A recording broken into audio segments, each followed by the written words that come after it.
natin para sa lagay na ating panahon ngayong hapon po ng August 31,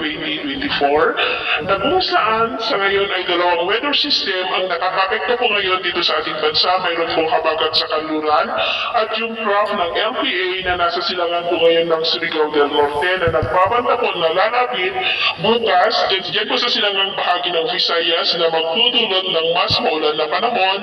lalo na po yan sa may Kabisayaan at ilang bahagi ng Southern Luzon at Mindanao. At hindi rin po inaalis ang posibilidad na lalakas yan bilang bagyo between 2 to 3 days at tatawagin po yan sa local name na Bagyong Enteng. At sa ating long range forecast,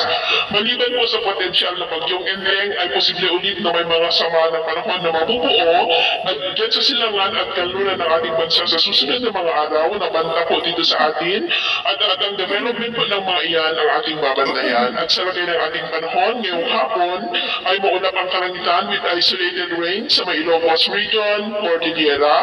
ilang bahagi po ng Cagayan Valley, ilang bahagi ng Central Luzon, Metro Manila, Calabarzon, Bicol Region, ilang bahagi ng Mimaropa, Western Visayas, Central at Eastern Visayas, Zamboanga Peninsula, Northern Mindanao, Caraga, Davao Region at Sorsogon na posibleng magtuloy-tuloy